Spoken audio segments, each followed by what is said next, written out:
ಎಂತಹ ಅದ್ಭುತವಾಗಿದೆ ನೋಡಿ ಇದು.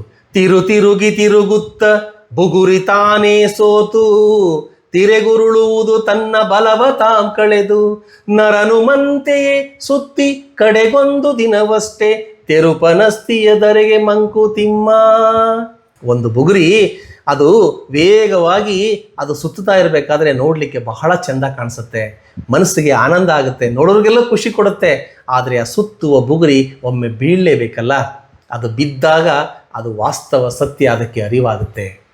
ಹಾಗೇನೇ ಈ ಮನುಷ್ಯನ ಜೀವನ ಕೂಡ. ಇರುವಷ್ಟು ದಿನ ಚೈತನ್ಯ ಸ್ವರೂಪಿಯಾಗಿರೋಣ, ಇರುವಷ್ಟು ದಿನ ಒಂದಷ್ಟು ಜನರಿಗೆ ಒಳ್ಳೆಯದನ್ನು ಮಾಡೋಣ. ಒಮ್ಮೆ ನಾವೆಲ್ಲಿಂದ ಬಂದ್ವಿ ನಾವು ಅಲ್ಲಿಗೆ ಹೋಗಲೇಬೇಕು. ಹುಟ್ಟಿದದು ಎಷ್ಟು ಸತ್ಯವೋ ಸಾಯೋದು ಕೂಡ ಅಷ್ಟೇ ಸತ್ಯ. ಯಾವ ವಿದ್ಯೆ ಕಲಿತಡೇನು ಸಾವ ವಿದ್ಯೆ ಬೆನ್ನು ಬಿಡದು ಎನ್ನುವ ಅಕ್ಕನ ಮಾತಿನಂತೆ ಹುಟ್ಟಿದ ಮನುಷ್ಯ ಒಮ್ಮೆ ಸಾಯಲೇಬೇಕು. ಆದರೆ ಆ ಸಾವಿಗೊಂದು ಬೆಲೆ ಇರಬೇಕು.